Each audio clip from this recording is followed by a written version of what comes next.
Top quality और consistent performance के लिए सिर्फ सिल्वर पंप्स। टॉप क्वालिटी और कंसिस्टेंट परफॉर्मेंस के लिए सिर्फ सिल्वर पंप्स, नाम याद रखना। आज आता सकाळी थोड्याच वेळामध्ये 9 वाजता आम्ही कुंभमेळ्याला त्या ठिकाणी कुंभमेळ्याच्या निमित्ताने त्र्यंबकेश्वरला भेट देणार आहोत। मुख्यमंत्री महोदय त्याकडे दर्शनही घेतील आणि कुंभमेळ्याच्या तयारीच्या संदर्भामध्ये त्या ठिकाणी माहिती घेतील। मला वाटतं यावेळेचा कुंभमेळा आपल्यासाठी एक चॅलेंजिंग आहे, एक मोठं आव्हान आहे। कारण आपण प्रयागराजला जर बघितलं तर एवढी मोठी गर्दी, अलोट गर्दी त्या ठिकाणी लोटलेली होती आणि म्हणून याही ठिकाणी मोठी गर्दी त्या ठिकाणी होईल आणि म्हणून त्याची पूर्वतयारी आता 2 वर्षाला राहिलेत, 2.5 वर्ष राहिलेले आहेत आणि म्हणून त्याच्या तयारीच्या संदर्भामध्ये अधिकाऱ्यांशी चर्चा त्या ठिकाणी प्रत्यक्षामध्ये जाऊन त्या ठिकाणची पाहणी मुख्यमंत्री महोदय करणार आहेत।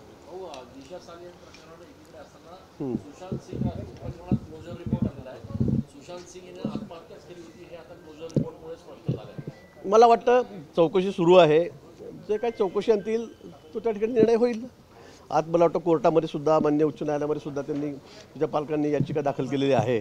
त्या संदर्भामध्ये कोर्ट काय पुन्हा निर्णय घेतं काय नाही, मला वाटतं सगळा विषय आता न्यायप्रविष्ट झालेला आहे। निर्णयावर पुढे काय कारवाई होईल ती नियमाप्रमाणे होईल। कांद्यावरची निर्यात शुल्क जे आहे 20% ते 1 एप्रिलपासून अखेर हटवलेलं आहे। बऱ्याच महिन्यांपासून मागणी होती शेतकऱ्यांची, चांगला निर्णय झाला। एक अतिशय चांगला निर्णय कांदा उत्पादक शेतकऱ्यांच्या बाबतीमध्ये या ठिकाणी झालेला आहे, त्यांना दिलासा देणारा त्या ठिकाणी झालेला आहे। केंद्र सरकारने ती जी ड्युटी होती ती हटवलेली आहे। मला वाटतं त्यामुळे कांदा उत्पादक शेतकऱ्यांमध्ये अतिशय आनंदाचं वातावरण आहे। आपण अपेक्षा करूया की पुढे कांद्याला चांगला भाव या ठिकाणी मिळेल। तत्कालीन पोलीस अधिकारी परमवीर सिंग यांनी मोहन भागवत यांना उचलून आणावं अशा स्वरूपाचं वक्तव्य केलं होतं मालेगाव बॉम्बस्फोट प्रकरणामध्ये। काय आपली भूमिका असणार? म्हणून त्या संदर्भामध्ये चौकशी सुरू आहे। काय कोण स्टेटमेंट देतं आहे काय ते त्या ठिकाणी आल्यानंतर अतिशय महत्त्वाची चौकशी सुरू आहे। त्यानंतरच त्या बाबतीमध्ये निर्णय होईल। वकिलांनी तशा स्वरूपाचं वक्तव्य केलं हो, तो वकिलांनी स्टेटमेंट दिलेलं आहे, वक्तव्य केलेलं आहे, पण त्या बाबतीमध्ये सखोल चौकशी सुरू आहे। त्या बाबतीमध्ये चौकशी होईल आणि त्यानंतर काय जे असं सत्य असेल ते समोर येईल। कुंभमेळ्याची नाशिकमध्ये बैठक आहे, अनेक लोकप्रतिनिधींना याचे निमंत्रण नाही असं देखील कळतंय। आमदार खासदार असतील यांना देखील बोलण्यात आलं, मंत्र्यांना पण बोलवलं नाही असं म्हणतात। नाही, मंत्र्यांना बोलवलेलं आहे। आजची बैठक अतिशय धावती बैठक आहे। साहेबांना 11 वाजता पुन्हा एक कार्यक्रम आहे आणि म्हणून पाहणी केल्यानंतर साहेब या ठिकाणी येतील। मंत्री महोदय 3 या जिल्ह्यातले ते आहेत, कुंभमेळा म्हणून मी आहे, आम्हाला या ठिकाणी बोलवलेलं आहे।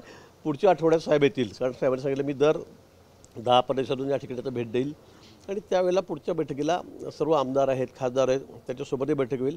मी एक 3-4 दिवसात पुन्हा येईल अधिवेशन संपल्यानंतर, त्यावेळेला सुद्धा आम्ही सर्व आमदार खासदार या ठिकाणी बसणार, लोकप्रतिनिधी आम्ही बसणार आहोत। साधू महंतांची नाराजी आहे, त्यांना विश्वासात घेतलं जात नाही या सगळ्या?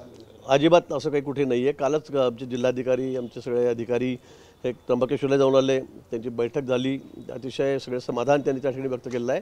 एक 2-3 दिवसामध्ये मी पुन्हा येईल, त्यावेळेला सर्व जे आमचे साधू संत आहेत, महंत आहेत, त्यांच्यासोबत आम्ही बैठक करू। साहेब बसले।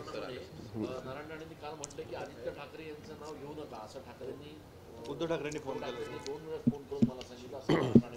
आता राणे साहेब सांगतायत,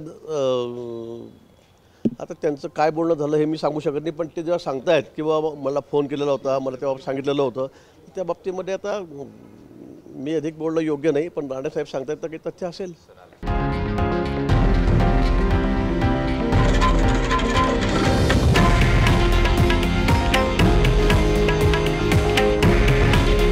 हे आहे देशातील नंबर 1 न्यूज नेटवर्क आणि आपण पाहत आहात TV9 मराठी।